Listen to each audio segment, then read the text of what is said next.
saying this number is a massive disservice to the amount of civilians that have actually died in this war. And I keep seeing people repeating it, and honestly, it underestimates how many Ukrainians died, but by such an extreme amount that it's doing a disservice. I wanted to watch this Australian TV interview with Russia's ambassador to Australia. And the reason I know I have to watch this interview with you guys is this is right after Putin has now been accused of war crimes by the ICC and the UN, the kidnapping of over 6,000 Ukrainian children. A warrant is out for his arrest. So this is a crucial moment in the history of how the world views Russia and how the world treats Russia and how the world will react to this is very important. And when I saw the first question asked in this interview, I was like, damn, this is going to be a fire interview. I'm not going to watch the rest of it. I'm going to watch the rest of it with you guys live because I just know it's heated, because the person asking questions here does not hold back and they hit hard. So I wanted to watch with you guys. And I warn you, man, there's no holds bars from this interviewer. Ambassador Pawlowski, welcome to 7:30. Good day. Ambassador, you're here in Australia enjoying the benefits of a free and open society. How do you live with yourself representing the repressive, dictatorial Putin regime? You find that funny? I'm sorry. When I heard that line, when that line came out, it felt like she just took her thumb and just shoved it in his eye to start the interview. So you're here, you get to say whatever you want in Australia, but if I went over there, I couldn't. What's the deal with that? Jerk off. She might as well have just said that. That sets the tone for the entirety of the interview. Good question, by the way. Great question, because I saw this. Oh my gosh, I was on Twitter again. I'm sorry, I'm on Twitter way too much these days. You know, Twitter is technically a micro-blogging service. I'm doing more micro-blogging than streaming these days, and that's a problem. I saw this this pro-Russia protest going on in the West, and there is something to be said about the fact that we allow these protests to happen in the West, no matter how embarrassing they are, no matter how disgusting they are. We allow them to happen in the West. And when we talk about the West, I hate the use of that term, but I have no other word to describe it at the moment. You know, Germany, the United States, the UK, Canada, we allow this in the West because we believe that our ideas can triumph over whatever the heck this is. While in Russia, that isn't allowed. And so to have the ambassador come to Australia and talk about, basically, he's going to defend the invasion in the eyes of the international community, where if this woman was in his country trying to do the news coverage she does in Australia, she'd be arrested or kicked out of the country, have her press accreditation removed. I find, what I find funny is your way to start an interview. Pretty straight question. Yes, too straight. So let me tell you, first of all, that I never had problems. By the way, I gotta say, first time I think I've ever heard a politician say that was too straightforward of a question. That I never had problems living in my country. I had lived there for 13 years after my previous appointment, before I came to Australia. I never had an impression that I lived in an authoritarian, how did you put it? Repressive and dictatorial were the words I used. Perhaps I should just give you some more ideas of what I have in mind when I say that. This is. By the way, the defense of, hey, you live in a country that's extremely dictatorial, extremely authoritarian, and you, the state, a literal ambassador for that government, saying, I've never had any trouble. It's like you're in North Korea and one of the top generals in the army is like, wait a second, I've never had to deal with hunger. What do you mean it's a hungry country? What do you mean food crisis, food insecurity? I eat fine every night. What's the problem? A regime that invaded its neighbour.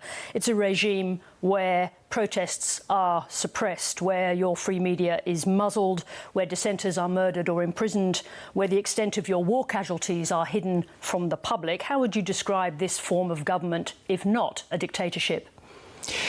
Sarah, actually, I don't think that we have to involve in discussing our form of government with you. Actually, I was preparing myself for substantial questions on Russia. Wait, this is a substantial question. He says, what is it like for you to live in Australia to benefit from the freedoms that you have here, while others do not have the same freedom in your country? Isn't there something wrong with that? Well, I would never be approached by the government. I've never had that problem personally. Okay, well then let me name you the problems. Whoa. I never said I wanted to talk about the problems of Russia domestically. I want a substantive conversation. See, this is the thing. He can't defend his country's record on imprisoning journalists. He can't defend his country's record on invading Ukraine. He can't defend his country's record on any of these things. So he has to pivot away from it immediately once the question gets more specific, and he has to respond to any of these examples. Russia's policy and Russia's position on certain issues, Russia's role in the world. Yes, and indeed, those questions will come. I think for the audience, it's important for them to understand who you are and who you are representing in Australia. But let's move on to the matter of Ukraine. Please. You were happy to dispense with diplomatic language when you accused Australians of being, quote, brainwashed into supporting Ukraine. Now, the Russian invasion of Ukraine was a criminal action, and the Russian military has terrorized the people of Ukraine. Do you understand you don't have to be brainwashed to understand that? What was indeed a criminal... Wait, I just want to throw out there, the Australians are brainwashed. Wait, you want to question our suppression of the press? No. I didn't come here to talk about that. I wanted to come here to talk about real issues. Anyway, you're brainwashed. I love it. Action, a brutal invasion of a sovereign country, an illegal and immoral aggression was in fact what happened 20 years ago,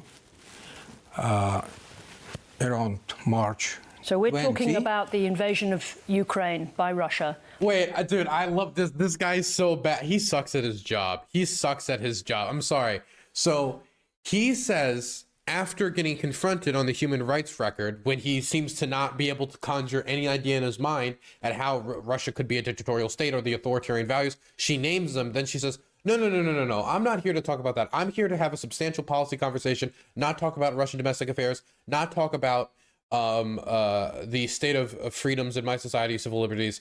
Let's talk about Ukraine. She's like, okay, let's move over to Ukraine. Okay, good. So what do you have to say about this illegal invasion that's really terrible and everybody really hates it? Well, you know what was really terrible? This other war. He asked for the conversation to be moved over to Ukraine because he can't defend Russia's domestic policy. So she's like, okay, let's move the topic over to Ukraine. Then he finds that upon the first question he's asked, he cannot defend Russia's position on Ukraine. So now he's moving it over to the Iraq war, right? Now, honestly, I wouldn't be surprised if she just gave a little pressure on the Iraq war. He'd move it over to Vietnam. For somebody who, at the start of the conversation, very angry about talking about things that are off the topic of Ukraine, he's already immediately shifting away again. Just feels like this guy, all he can do as an ambassador is pivot. I think he'd be a much better basketball player, pivoting around, getting around the other opponents in the game than ambassador. Well, just over 1 year ago. I'm talking about having, when we are talking about the public being brainwashed, it involves not being able to see events in a context, and especially in the context of national history. Well, let's just stay with. Can I finish? You can inject some context into this later, because I feel like a 20-year history may take too long. We've got something concrete to go on. Today's UN report details wide-ranging war crimes in Ukraine committed by the Russian army. These are torture, rape, the execution of prisoners, the deportation of more than 1,000 Ukrainian children to Russia, and the indiscriminate shelling of civilian infrastructure. Now, the International Criminal Court says it may amount to war crimes. How can you claim that this is a war to liberate Ukraine, which I think is the argument you were about to make? Let me first ask you... this would be the real move for him. He says, well, when we said liberate, we never said exactly what we were liberating them from. We meant their lives. He could try to twist this a certain way, but I don't think he has the cojones to do it. The reports or documents you are referring to, do they say anything about war crimes committed by the Ukrainian side? There it is. See, what every single time he's like, I just want to talk about the specifics. And every single time he's asked about the specifics, his only response is, what about this? He's not going to say, actually, there was this investigation done on the issue of Bucha, something that, we denied early on. And this proves that we're innocent. And he can't do that. And I'm doing a video right now about Russian propaganda for my main channel. I'm doing a lot of work on it. And I just went through how they tried to cover Bucha up. And they're not that good at it. Their response to Bucha, all the phone data, the phone videos, the drone videos, the CCTV footage, what is it called? The CCTV footage, there we go. The satellite photographs, the witness testimony, the intercepted phone calls. I mean, this is probably one of the most well-documented war crimes in history. And I'm not joking. Probably one of the most well-documented. And the Russian response to this was simply to take the footage of the war crimes and just watermark on it the words fake and say, actually, you saw that guy's hand move while he was down, while he was laying on the ground. Therefore, this is a fake video. Other analysts look at the footage and it's like, that's not his hand moving. That's a raindrop going down the window. They don't put that much effort into it. And so when you try to take these narratives and introduce them into a information space, like in Australia, that is not catered to, soothing their sympathies and not questioning any of the narratives and not giving any pushback whatsoever, it can't stand the test of time. So all he can do is completely abandon those narratives, he has to completely give up the idea of debunking any of this and just say instead, what about Iraq? What about Vietnam? What about the Ukraino-Nazis? And it's going to be in response to every single piece of footage or evidence or anything she brings forward. It's not going to be, I'm going to debunk that for you and here's all the evidence for it. It's going to be, what about this? What about this? What about that? This is a report of war crimes committed by the Russian army in Ukraine, for which there is wide-ranging, vast amounts of evidence already available to the public of shocking accounts of what took place in Ukraine. The International Criminal Court is opening 2 war crimes investigations. Let me ask you this. Will you cooperate with these investigations into alleged war crimes and indeed crimes against humanity in Ukraine? Sarah, first of all, I would like to see these reports. From what I have seen so far, I gather that the bodies you are referring to are more than biased.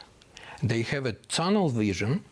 They choose not to... To be clear, the International Criminal Court, the United States did not join because they did not want to be held to the same accountability of other nation states as they are, invading, as the United States is invading the Middle East, committing war crimes, etc., and doing bad stuff.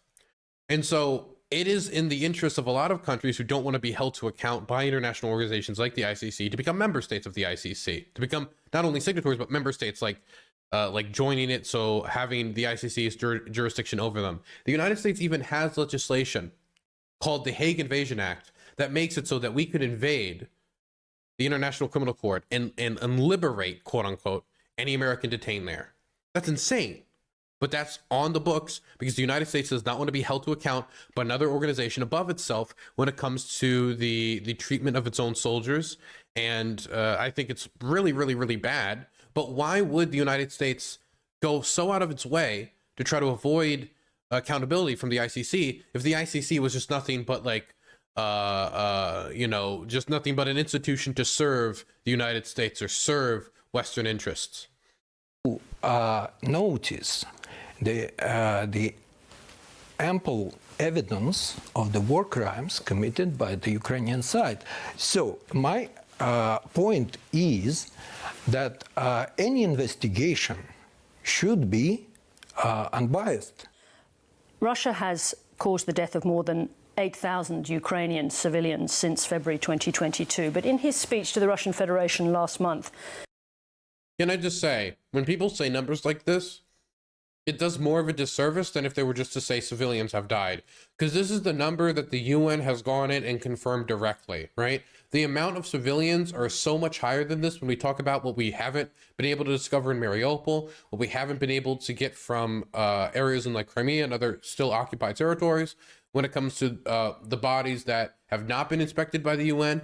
Like, saying this number is a massive disservice to the amount of civilians that have actually died in this war. And I keep seeing people repeating it. And honestly, it underestimates how many Ukrainians died by such an extreme amount that it's doing a disservice. Your president, President Putin, said, "We are not at war with the Ukrainian people." My question to you is, then why are you killing them? First of all, let me address what you said about evidence again. That was such a brutal line, by the way. Russia says they're not at war with the Ukrainian people, then why are you killing them? Amazing question. That's why I'm saying that the public is brainwashed, because it hears loud words about evidence, about footage, about anything. But they never have the opportunity to fact check what they are. By the way, this is the moment where he could fact check it, where she has talked about these specific reports. She's talked about the specific crimes committed. She's citing data, like she's doing it right now. And he's saying, oh, there needs to be time to fact check. He is on the show. You can do it right now. Like, this is like any time you talk to somebody about a topic and you're like, yeah, let's discuss the topic. And then their response is, oh, I just believe there should be a discussion. And then they say nothing else. We'll discuss it. Now's the moment. You can discuss the topic.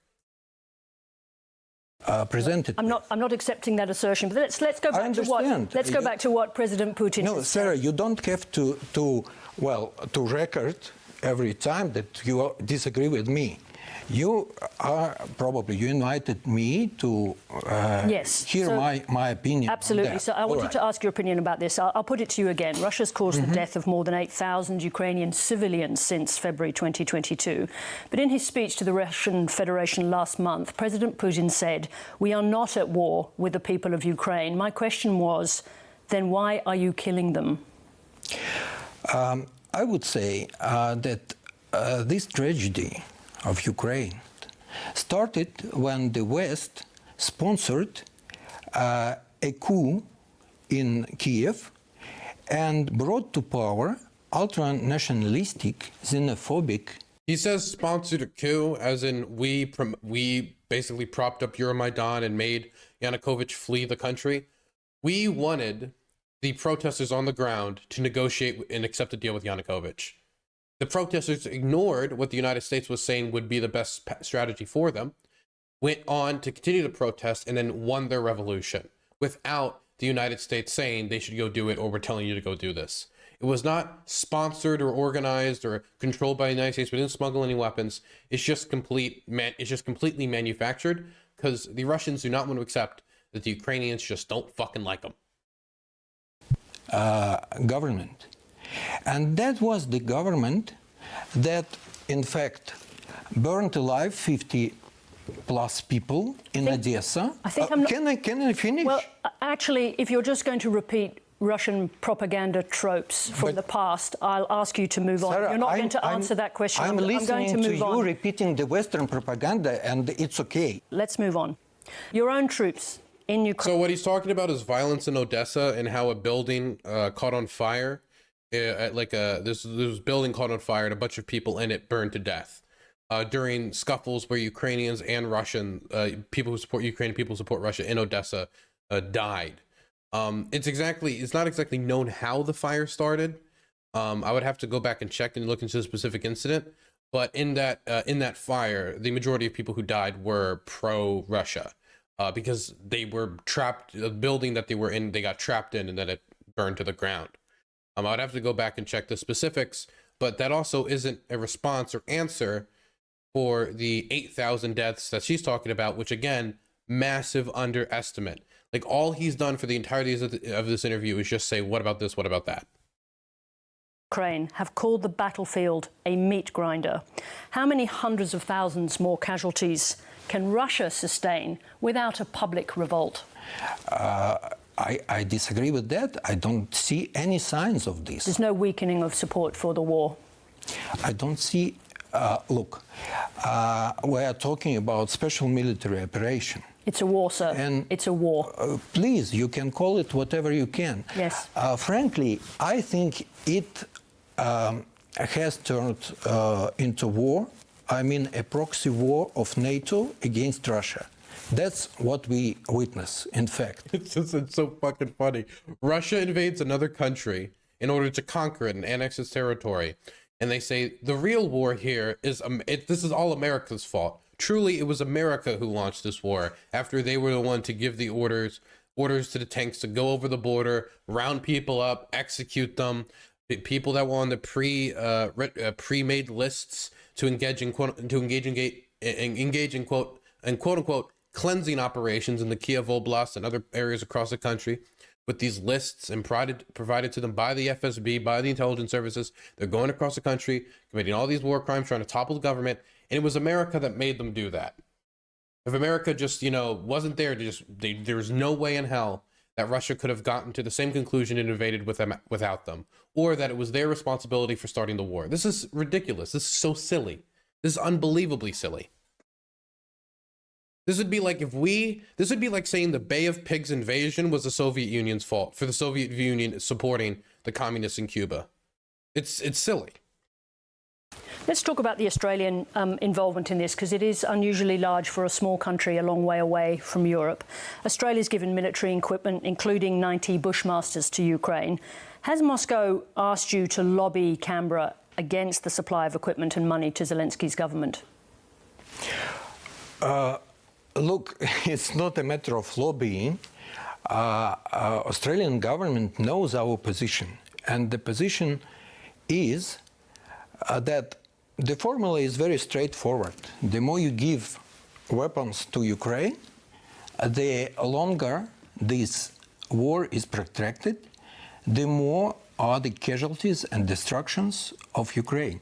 Now, your ally, Russia's ally, Xi Jinping, will travel to Russia shortly. His peace plan states that sovereignty, independence and territorial integrity of all countries must be upheld. That would... By the way, if what he's saying true, if what he is saying is that sending weapons in general just extends the war, just prolongs the war, then does that mean that Russia, in the furtherance of wanting the war to end as quickly as possible, should send back to Iran all the Shahed drones that Iran has given to Russia to use against the Ukrainians? Does this mean that all of the foreign mercenaries that have come to fight with Wagner, they should leave because any of those coming overseas, that could prolong the war? Will they do that? Of course they won't.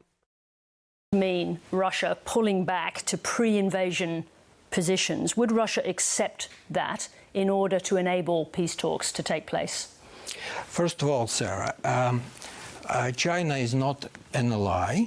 You should have done your homework. Neither Russia nor China describe their relations as an alliance. If we are talking about the peace plan presented recently by China, our official position has been expressed. It's an important document. Our government's position... Can I just say, it is quite frankly not an important document. They don't really specify anything. They just say, like, territory should be respected, grain exports should be ensured. It's the most watered down, like, okay, whatever, who cares? It's really not that important of a document. They didn't get into any of the specifics, and it's very, very much not a quote-unquote peace plan. It shows no pathway to peace. It's like the rough draft of a rough draft of a rough draft that got into zero of the specifics. Is that any peace should take into consideration, peace deal, peace negotiation, has to take into consideration the realities on the ground. And these realities, I hope you know, are that 4 new regions recently have joined Russia. In breach of Ukrainian sovereignty. Let's move on. Your president has long claimed... I don't know why she moved on from that. He would say 4 regions have joined Russia. And the Ukrainians have taken, in that period of time, the Ukrainians have taken back the city of Kherson. And that's a hard reality, that the Kherson Oblast no longer has its capital under Russian occupation. So is that a hard reality that Kherson is part of Russia? Because most of the people who live in Kherson seem to be under Ukrainian territory. Zaporozhye, another oblast that they annexed. The Zaporozhye capital, the capital of Zaporozhye Oblast is the city of Zaporozhye. Whose territory is that under control of right now? The Ukrainians. How is it a hard reality that's part of Russia if the entirety of the international community disagrees with it, and you can't even seem to hold on to the territory that you supposedly claimed, much of which you have never held on to, like the city of Zaporozhye during this war. They have never held the city of Zaporozhye, either in 2014 or today, but they've said they've annexed it while never controlling it. So is that in relationship with reality, or is it also a little, playing Stretchy McStretcherson? You're reaching, trying to justify the invasion, reaching, trying to justify the annexation, and reaching and acknowledging what isn't reality when it comes to the front line right now. That Ukrainians and Russians are one people. Is the ultimate aim of this war the subjugation of the entire country? Before we move on, let me react to your remark about sovereignty. That's a very important point. Sovereignty matters, but we cannot consider Ukraine on the eve of a Russian special military operation War. as a war. Okay, you don't have to repeat that. I think I do. Really? Yes. So we cannot consider you. Special military operation makes it sound like a small thing, like whatever, it'll take a few days. It's like trying to downplay exactly what's going on. It cleanses what it's called, what it's calling. It's like if I was to try to oh, no, I'm not evicting you. I'm just making you move location. No, you're evicting me. You're saying move location because it sounds prettier. Ukraine on the eve of the Russian special military operation, a sovereign country, because in a sovereign country, the government thinks about the interests of its people. It's not the definition of sovereign. I think you're accepting. Okay, so it's not the definition of sovereign.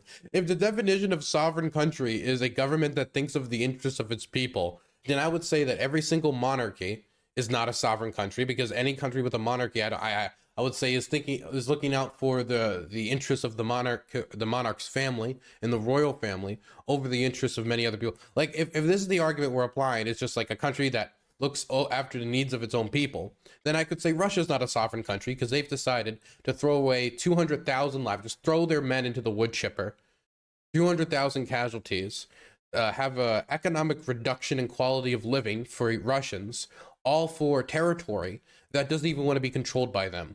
Been a terrible decision for the Russian state, has decreased their amount of influence on the world stage, and has decreased the standard of living for average Russians. So if the definition of sovereign is a government that looks after the interests of its people, Russia is no longer a sovereign state. Accepting that you breached Ukraine's sovereignty, which is the position of the United Nations and international law, that's what you So you say that sovereignty can include dismissing interests of our own people, probably. But it definitely does not include to be guided by the interests of foreign countries. All nation states are somewhat guided by the interests of foreign countries. If I know that another country wants wheat, and that I could provide them wheat that is beneficial for me, beneficial for them, I'm being guided by the interests of foreign countries. I assume he means like other countries control them to do things solely for their interests. The reason why the Ukrainians are allied with the United States isn't just because, oh, America wants this. I mean, there's more disagreement in the United States about sending aid to Ukraine than there is in Ukraine about accepting aid from the United States. So honestly, there's more support for the American-Ukrainian alliance in Ukraine than even in the United States, even though it's still popular in the United States. It's just a higher percentage in Ukraine. So could it not be that it is in the best interest of Ukrainians to arm themselves with Western weapons provided by the West in order to push back the Russian invasion, which had kill lists, rounded up people, building mass graves, kidnapping children, stealing thousands of thousand-year-old Ukrainian art, over 2,000 Ukrainian cultural artifacts being looted by the Russian army, and organized looting, largest art heist since World War II committed by the Nazis, over 440 bodies found in Izium, one of many mass graves and the largest mass graves we've seen since the Yugoslav genocides in Europe. And you're going to tell me that no Ukrainian could possibly look at that situation to see a war of annihilation being waged against them, and it is impossible for you to interpret a Ukrainian seeing that situation and saying it would be nice to have some allies. It would be nice to have weapons to defend ourselves. Hogwash, come on. Seems we are a long way from finding a resolution. Dr. Alexei Pavlovsky, thank you very much indeed for joining. Thank you, Sarah. Okay, that's enough of that.